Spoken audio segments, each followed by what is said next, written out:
এই সিম্বল কেইটাৰ সাৰ্কল কেইটালৈ মন কৰা ইয়াতে আমাৰ কি দিয়া আছে এই ইয়াত দিয়া আছে 2 ইয়াতে দিয়া আছে 3 ইয়াতে দিয়া আছে 5 ইয়াতে 5 1 7 মাজত ইয়াতে 16 ইয়াতে 40 আৰু 3 ইয়াতে 9 আৰু ইয়াতে 2 ইয়াতে 33 দিয়া আছে ঠিক না 8 3 6 দিয়া আছে ইয়াতে কি আমাৰ উলিয়াব লাগে তে কেনেকৈ উলিয়াম তোমালোকে সাৰ্কলটো লক্ষ্য কৰা ইয়াতে কেনেকুৱা ধৰণে হৈছে তোমালোকে চাব লাগিব ইয়াতে ধৰা আমি এই গোটেইকেইটা যোগ কৰিছিলো 2 3 3 দিয়ে 5 5 5 10 নহয় 16 ঠিক তেনেকৈ আমি 2 3 5 5 5 ৰ লগত যদি 5 পূৰণ কৰিলে 25 হ'ব নহয় যদি আমি কৰো 3 5 8 8 ৰ লগত 2 পূৰণ কৰিলে 16 হয় তাৰ মানে কি আছে এটো যদি a বুলি ধৰো এটো b বুলি ধৰো এটো c বুলি ধৰো তেতিয়ালে আমাৰ ফৰ্মুলাটো হ'ব a * b + c অৰ্থাৎ এই দুটা যোগ কৰি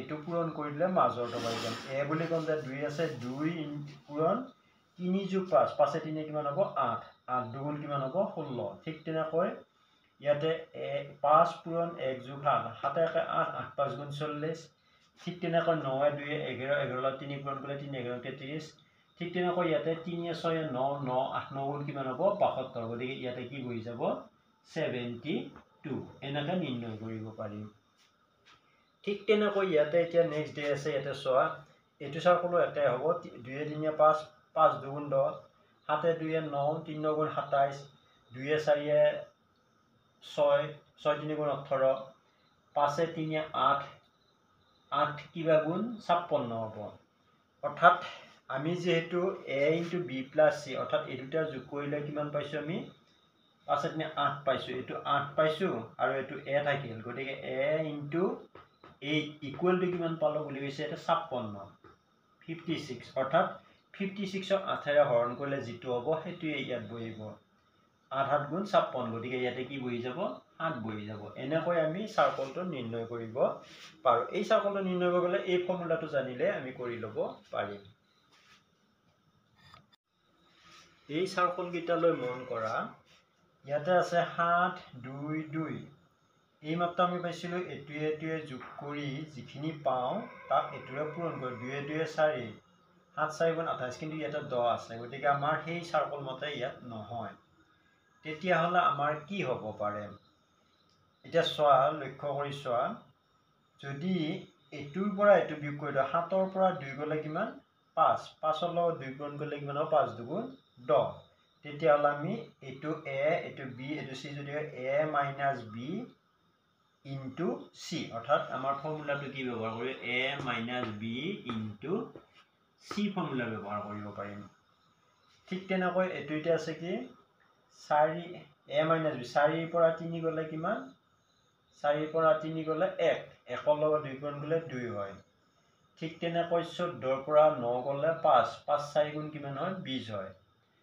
10 ৰ পৰা 3 গলে 7 7 দুগুণ কিমান হ'ব ইয়াত 14 হ'ব এই জায়গাখিনিত কি বহিব আমাৰ 14 বহিব গতিকে এটো উলিয়াব পাৰিলো ঠিক তেনে এটোত চোৱা এতিয়া 6 ৰ পৰা 3 গলে 3 3 3 গুণ কিমান 9 গতিকে আমাৰ এটো হ'ব 4 ৰ পৰা 2 গলে 2 2 ৰ লগত কিবা এটা পূৰণ কৰিলে 20 হয় অৰ্থাৎ 2 ৰ লগত কি পূৰণ কৰিলে 20 হ'ব 10 পূৰণ 10 দুগুণ 20 গতিকে ইয়াতে কি বহিব এইখিনি জায়গাত 10 বহিব ঠিক তেনেকৈ 2 ৰ পৰা 1 গলে 1 1 ৰ লগত 6 পূৰণ কৰিলে 6 হয় এতিয়া 5 ৰ পৰা কিবা গলে কিবা হ'ব তাৰ লগত 4 পূৰণ কৰিলে কিমান হ'ব ওলাব এতিয়া 4 ৰে 12 হৰণ কৰি দিয়া 3 অৰ্থাৎ 5 ৰ পৰা কিমান বিয়োগ কৰিলে 3 পাম 5 ৰ পৰা 2 বিয়োগ কৰিলে 3 পাম তেতিয়া হলে ইয়াতে কি বহিব 2 বহিব আমি এই বস্তুটো উলিয়াম কেনেকৈ যেটো এটো উলিয়াব দিছে আমি 5 ৰ পৰা এই সংখ্যাটো বিয়োগ কৰিলে যেহেতু আমি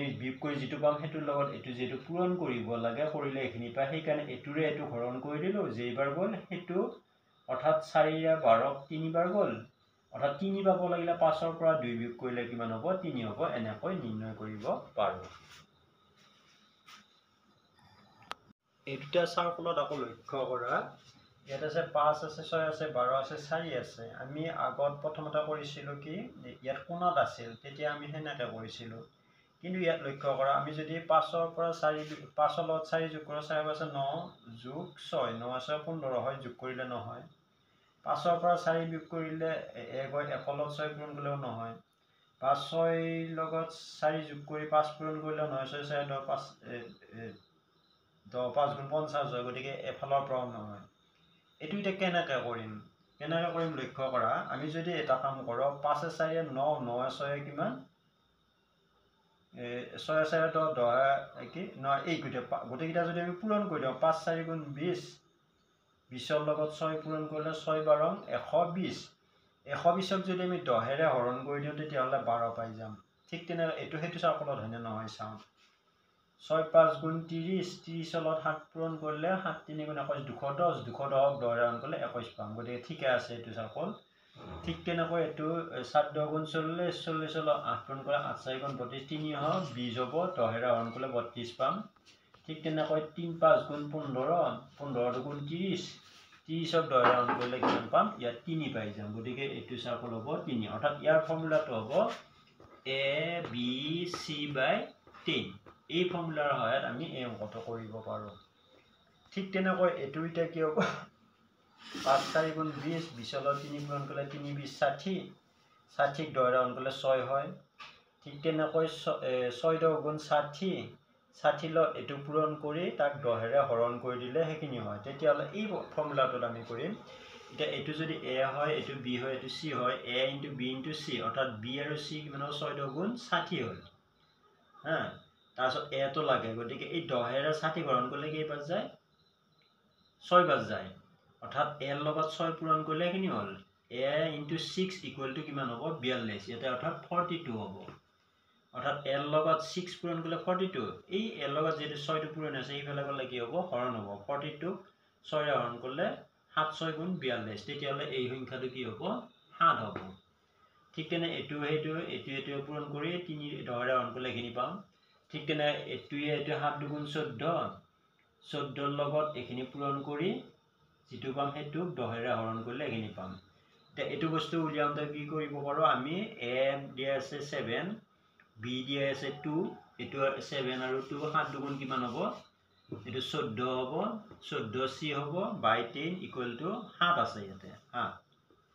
তেতিয়াহ'লে এই 10টো 7ৰ লগত পূৰণ হ'ব। পূৰণ হ'লে কিমান, 7 10 গুণ 70, 14C = 70, C ৰ লগত 14 পূৰণ আছে, সেইফালে গ'লে হৰণ, অৰ্থাৎ 5 14 70। তেতিয়াহ'লে ইয়াৰ মানটো কিমান হ'ব, 5 হ'ব। এনেকৈ আমি কি কৰিব পাৰোঁ, উলিয়াব পাৰোঁ। মই এই সংখ্যাৰ খেলটো দিলোঁ। ইয়াৰ পিছত মই আৰু দিম, তাৰমানে কি আছে, সংখ্যাৰ খেলৰ আৰু কেইটামান অংক দিয়া হ'ব।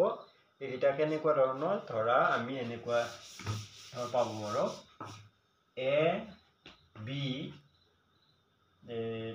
2 5 = ধৰা A C B, এনেকুৱা পাব পাৰোঁ। ধৰ এই অংকটোনো কেনেকৈ কৰিম, এইটো যোগ কৰিলে কি হয়, এই নিচিনা অংকবিলাক মই দেখুৱাম। গতিকে নেক্সট ক্লাছত এনেকুৱা ধৰণৰ অংক দিম, তোমালোকে এই অংকবিলাক চাই ল'বা। এইখিনি যদি বুজি নোপোৱা, কিবা কমেণ্টত জনাবা, মই আকৌ বুজাই দিম। এইখিনি কৈ আমাৰ ক্লাছটো সামৰণি মাৰিছোঁ। ধন্যবাদ।